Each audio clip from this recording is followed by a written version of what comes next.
saw the former IG Abubakar a month after I left, say for 5 years, they didn't have one incident of bank robbery or this. That was there when I came. We are government. We must secure our people. And it requires decisive action. It requires, if we're at war, we declare war. And we know we're at war. But would you have declared the state of war mandatory if you had come in? Whatever it takes to secure the country, I'll do it. Let's talk about your records. And these are the criticisms. Yes. They say that when the Panama paper came out, they said you didn't declare some of the money you had offshore. They said when you were governor, you keep saying, oh, democracy and rule of law, but you didn't do local government elections. They also said... Can I take them one after the other? Take them one after the other. Let me take issue of Panama paper. Pandora Papers, sorry. No, Pandora. Yeah, Pandora Papers. Let me tell you, Rufai,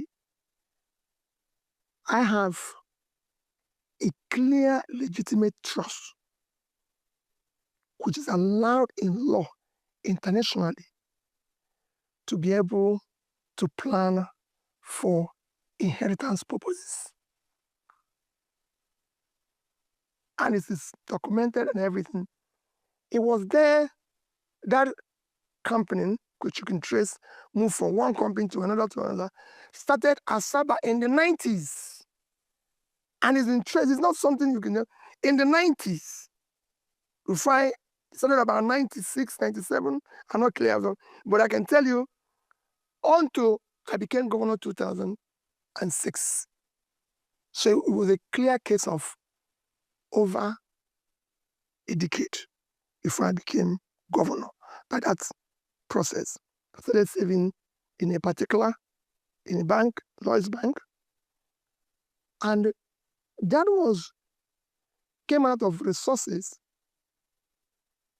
which were earned by a company I was running abroad, Nest International Limited, which is a subsidiary of Nest International Nigeria, my company in Nigeria, which was duly declared.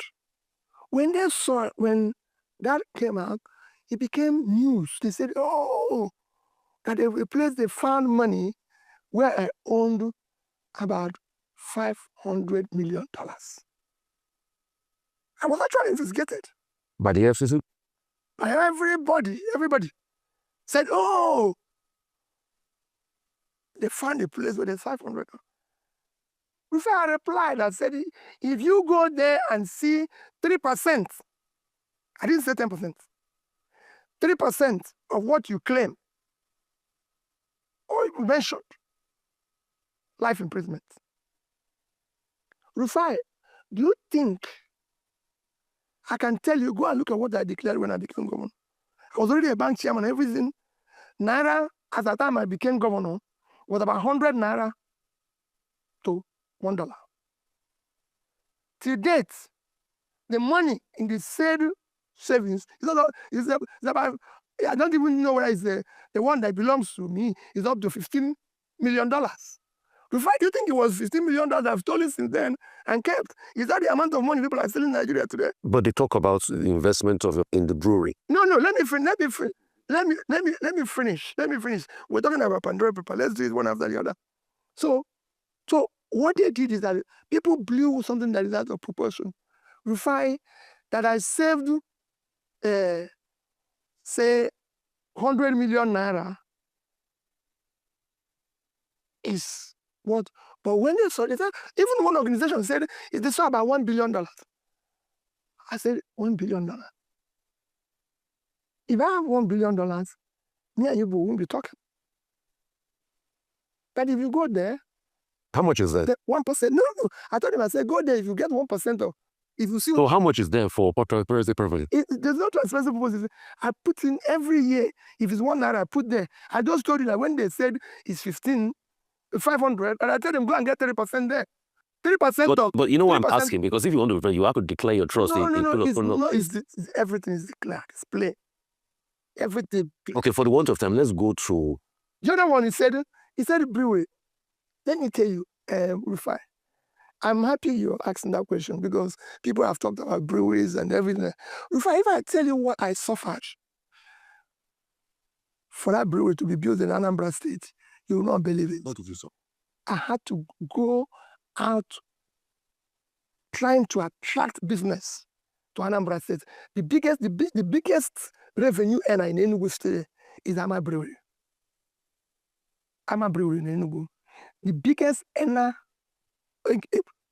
call it revenue source for Anambra today, is that brewery. But you said the government stake that he invested had gone down. That was not smart investment. Those are some of the things they say. Thank you very much. I wish other people in Nigeria invested in something that went down. That's not smart. I said the biggest revenue earner, the revenue source, is that brewery.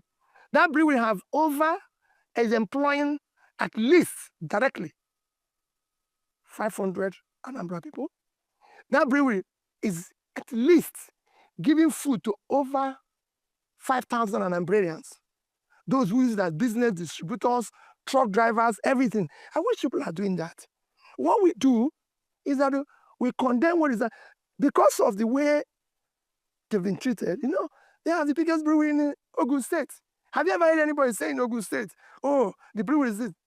They have a bigger brewery in Ogun State. They say you brought poverty to Anambra. Those are the criticisms of Lagos State governor recently. So they said, you say about they said, I think they accused you and they said under your tenure, poverty did increase and all of that. So you had no moral right to go to John Hopkins and talk about poverty. You are talking about narrow interest and narrow assessment. Go and look at Nigerian Competitive Index.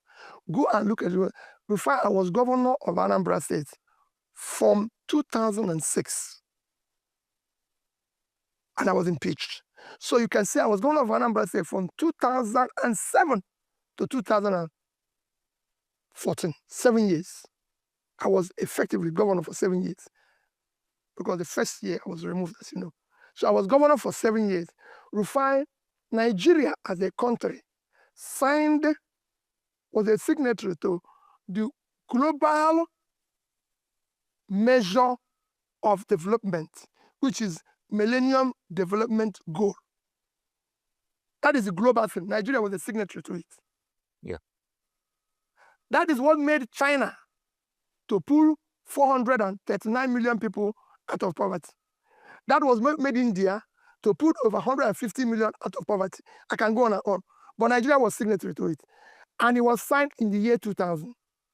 Rufai, I became governor in the year, started effective governance in 2007 after I came back from impeachment and tenure interpretation.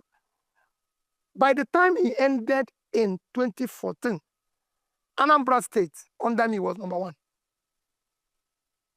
In terms of, this is not me who measured it. It was UNDP. I was even invited to United Nations to come and give a speech on what we did. I was number 1. I was number 1 in education. Health had improved and everything. I can go on and on. So when you now have a distorted result, I say, go and look at World Nigerian Competitive Index. Go and ask people who were involved in fighting poverty in Nigeria then. Bako, Tobacco, and all. Go ask them. Ask all the donor agencies. Who is the first to pay his counterpart funding? Ask everybody. The only thing I didn't do well, Rufai, is that I wasn't in media. I wasn't going about paying media people, advertising myself and everything, because I have a little bit of a concern about giving people money. That's it, because it was public money. That's all. Otherwise, maybe if I was advertising myself, nobody would. But to show you what it is, Rufai, come, I live in Anambra today. The only place I have a house in my name, owned by me, is in Anambra State, in Onitsha. And if you go, I'm inviting you any day in Anambra State, let's walk the streets. And people will tell you, who is this man? Okay. They also say you didn't do a lot of infrastructure. These are the things people say.